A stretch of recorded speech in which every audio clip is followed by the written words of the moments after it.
Welcome to my channel Lalita Soft Foods.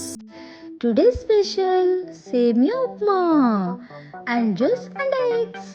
మన process ఏంటంటే beans, tomato, onion, మిర్చి, carrot అంటే మా అబ్బాయి చాలా ఇష్టమండి.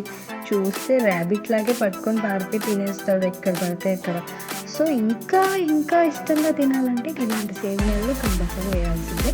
నేనైతే బాండి పెట్టేసుకున్నాను. ఆయిల్ అండ్ ఆవాలు, మినప్పప్పు, కరివేపాకు, ఇంకా పచ్చిమిర్చి, ఆనియన్. నేనైతే టమాటో ఫస్ట్ వేసేసాను. మీరు లాస్ట్లో వేసుకోండి.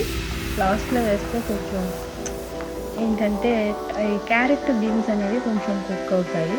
సో నేను మర్చిపోయి ఫస్ట్ వేసేసానండి. మీరు లాస్ట్లో వేసుకోండి. ఓకే, బాగా కలిపేసి తర్వాత నేను క్యారెట్ వేసేసాను, బీన్స్ కూడా వేసేసాను. చూసారా, చాలా కలర్ఫుల్గా ఉంటుంది. ఇప్పుడు పిల్లలకి ఇస్తే చాలా ఎన్నిగా తినేస్తూ ఉంటారు. ఎప్పుడు కూడా ఫుడ్ చాలా కలర్ఫుల్గా ఉండాలి బేబీస్కి. సో అలా అయితేనే వాళ్ళు ఇష్టంగా తింటారు. గ్రీన్ కలర్, బాబు అయితే green colour, red colour, orange colour అంటాడు. సో నేను వాడు అలా మొత్తం చేసి పెట్టేస్తూ ఉంటాను. బాబు వాడు అలాగే తినేస్తుంటాడు. ఏదైనా కానీ నాన్న రెడ్ కలర్ అంటాడు, మమ్మీ ఎమ్మి అంటాడు. సో మీరు కూడా అలాగే వెజిటేబుల్స్ కలర్స్ని చెప్తూ పిల్లలకి ఫుడ్ అయితే పెట్టండి. చాలా సాఫ్ట్గా పెట్టండి. సాల్ట్ అయితే వేసేస్తున్నాను నేను ఇప్పుడు. సో సాల్ట్ వేసాక ఒకసారి కలిపేసుకొని దీన్ని ఒకసారి 5 minutes బాయిల్ చేద్దాము. ఓకే, ప్రతి పిల్లలకి చాలా కలర్ఫుల్గా ఉండాలండి ఫుడ్ అనేది. అప్పుడే మనం చాలా ఇష్టపడతారు. ఓకేనా, ఇదైతే కంపల్సరీ మర్చిపోవద్దు. సేమియా కూడా తీసేసుకున్నానండి క్వాంటిటీకి తగ్గట్టు. తర్వాత హాట్ వాటర్ తీసుకుంటున్నాను, ఎందుకంటే చాలా ఫాస్ట్గా అయిపోతుంది. హాట్ వాటర్ వేసుకుంటున్నాను. సో వెంటనే బాయిల్ అయిపోతుంది. చూడండి, టైం కూడా పట్టదు, 1 సెకండ్లో ఉంటే ఆల్రెడీ హాట్ వాటర్ కదా, సో అయిపోతుంది. కొత్త సేమియా వేసేసుకుంటున్నాను. సేమియా వేసేసుకున్న తర్వాత బాగా కలుపుకోండి. చాలా పొడిలాడుతూ వస్తుందండి ఉప్మా. చాలా సాఫ్ట్గా ఉంటుంది, అంత కారంగా ఉంటుంది, చాలా బాగుంటుంది. ఉప్మా అయితే రెడీ చేసేసాను. సో దీన్ని అయితే మనం సర్వ్ చేసుకున్నాము బౌల్లో.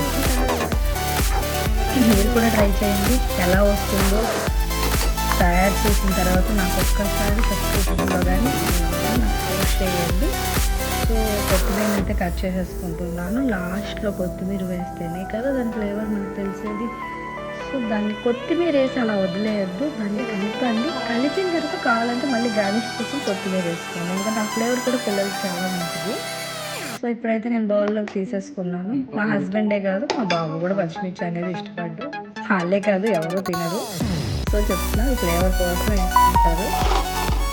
దాన్ని బట్టి తినే కానీ మండిపోయి. ఇప్పుడైతే నేను ఒక హెల్దీగా కూడా తీసేసుకున్నాను.